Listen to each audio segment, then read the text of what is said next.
حضرت ابو ہریرہ رضی اللہ تعالی عنہ سے روایت ہے، نبی پاک صلی اللہ علیہ وآلہ وسلم سے کچھ لوگوں نے پوچھا، اللہ کے رسول ہم قیامت کے دن اپنے رب کو دیکھ سکیں گے؟ آپ نے فرمایا، کیا سورج دیکھنے میں تمہیں کوئی دشواری ہوتی ہے جبکہ اس پر کوئی بادل وغیرہ نہ ہو؟ لوگوں نے کہا، نہیں اللہ کے رسول۔ پھر آپ نے فرمایا کہ جب کوئی بادل نہ ہو تمہیں 14ویں رات کا چاند دیکھنے میں کوئی دقت ہوتی ہے؟ لوگوں نے کہا، نہیں اللہ کے رسول۔ آپ صلی اللہ علیہ وآلہ وسلم نے فرمایا، یقیناً تم قیامت کے دن اسی طرح اللہ کو دیکھو گے۔ اللہ تعالیٰ لوگوں کو جمع کرے گا اور ان سے کہے گا کہ جو کوئی کسی کی پوجا کرتا تھا وہ اسی کے پیچھے لگ جائے۔ چنانچہ جو لوگ سورج کی عبادت کرتے تھے وہ اس کے پیچھے لگ جائیں گے، اور جو لوگ چاند کی پرستش کرتے تھے وہ اس کے پیچھے ہو لیں گے، اور جو لوگ بتوں کی پرستش کرتے تھے وہ ان کے پیچھے لگ جائیں گے، اور آخر میں یہ امت باقی رہ جائے گی، اس میں منافقین کی جماعت بھی ہوگی۔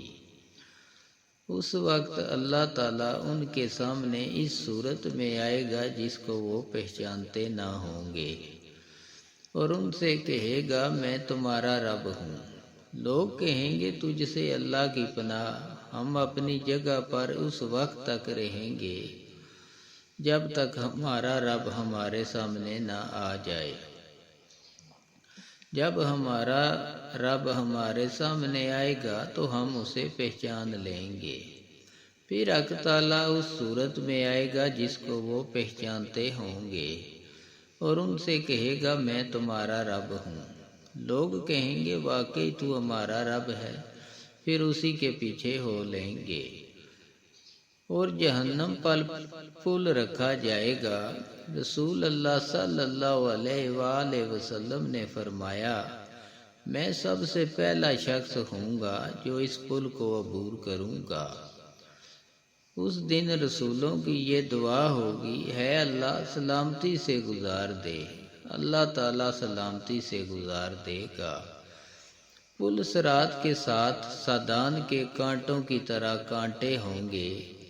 کیا تم نے سادان کے کانٹے دیکھے ہیں؟ لوگوں نے کہا، اللہ کے رسول، ہاں دیکھے ہیں۔ آپ نے فرمایا، وہ انکڑے سادان کے کانٹوں کی طرح ہوں گے، البتہ ان کی لمبائی چوڑائی اللہ کے سوا اور کوئی نہیں جانتا۔ وہ لوگوں کو ان کے اعمال کے مطابق پکڑیں گے، ان میں سے کچھ تو اپنے اعمال کی پیدائش میں ہلاک ہو جائیں گے، اور کچھ زخمی ہو کر نجات پا جائیں گے، یہاں تک کہ جب اللہ تعالیٰ اپنے بندوں میں فیصلہ سے فارغ ہوگا اور جہنم سے انہیں نکالنا چاہے گا جنہیں نکالنے کی اس کی مشیت ہوگی۔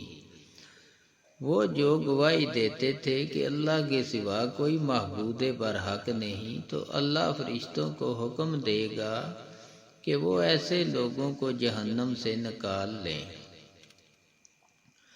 فرشتے انہیں سجدوں کے نشانات سے پہچانتے ہوں گے، کیونکہ اللہ تعالیٰ نے دوزخ پر حرام کر دیا ہے کہ وہ ابن آدم کے جسم سے سجدوں کے نشانات کو جلائے۔ چنانچہ جب فرشتے ان کو نکال لیں گے تو وہ جل کر کوئلہ ہو چکے ہوں گے۔ پھر ان پر پانی بہایا جائے گا جسے آب حیات کہتے ہیں۔ وہ اس وقت اس طرح تر و تازہ ہو جائیں گے جس طرح سیلاب کے خس و خاشاک میں دانہ اگتا ہے۔ ایک ایسا شخص باقی رہ جائے گا جس کا چہرہ جہنم کی طرح ہوگا۔ وہ عرض کرے گا، ہے میرے رب، اس کی بدبو نے مجھے پریشان کر دیا ہے، اور اس کی تیزی نے مجھے جلا ڈالا ہے۔ میرا چہرہ دوزخ سے دوسری طرف کر دے۔ وہ مسلسل اسی طرح اللہ سے دعا کرتا رہے گا۔ آخر کار اللہ تعالیٰ فرمائے گا اگر میں تیرا مطالبہ پورا کر دوں تو اس کے علاوہ اور کوئی سوال تو نہیں کرے گا۔ وہ عرض کرے گا ہے میرے رب مجھے تیری عزت کی قسم اس کے علاوہ میں تجھ سے کوئی مطالبہ نہیں کروں گا۔ چنانچہ اس کا چہرہ جہنم کے علاوہ دوسری طرف پھیر دیا جائے گا۔ اب اس کے بعد وہ عرض کرے گا ہے میرے رب مجھے جنت کے دروازے کے قریب کر دے۔ اللہ تعالیٰ فرمائے گا کیا تو نے یقین نہیں دلایا تھا کہ میں اس کے علاوہ کوئی مطالبہ نہیں کروں گا؟ افسوس ہے ابن آدم تو کس قدر عہد شکن ہے اور وعدہ فراموش ہے۔ پھر وہ مسلسل دعائیں کرتا رہے گا۔ اللہ تعالیٰ فرمائے گا اگر میں تیری یہ دعا قبول کر لوں تو پھر اس کے علاوہ تو کسی اور چیز کا مطالبہ تو نہیں کرے گا۔ وہ عرض کرے گا نہیں تیری عزت کی قسم میں اس کے علاوہ اور کوئی چیز تجھ سے نہیں مانگوں گا۔ وہ اللہ تعالیٰ کو مضبوط عہد و پیمان دے گا، وہ اس کے علاوہ اور کسی چیز کا مطالبہ نہیں کرے گا۔ اللہ تعالیٰ اس کو جنت کے دروازے کے قریب کر دے گا۔ پھر جب وہ جنت کی اشیاء دیکھے گا تو جتنی دیر تک اللہ چاہے گا وہ خاموش رہے گا۔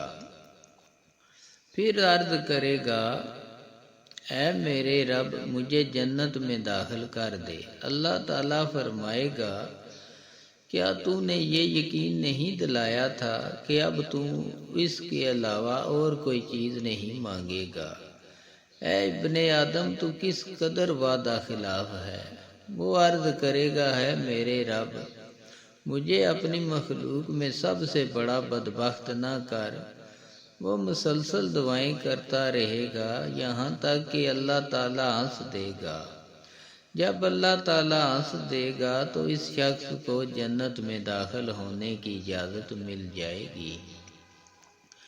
جب وہ اندر چلا جائے گا تو اس سے کہا جائے گا تو ایسی ایسی چیز کی خواہش کر۔ وہ خواہش کرے گا، پھر اس سے کہا جائے گا تو فلاں فلاں چیز کی تمنا کر۔ چنانچہ وہ پھر خواہش کرے گا یہاں تک کہ اس کی ہر خواہش ختم ہو جائے گی۔ اس کے بعد اللہ تعالیٰ اسے فرمائے گا تیری یہ خواہشات پوری کی جاتی ہیں اور اتنی زیادہ نعمتیں مزید دی جاتی ہیں۔ حضرت ابو ہریرہ رضی اللہ تعالیٰ عنہ نے کہا یہ وہ شخص ہے جو سب سے آخر میں جنت میں داخل ہوگا۔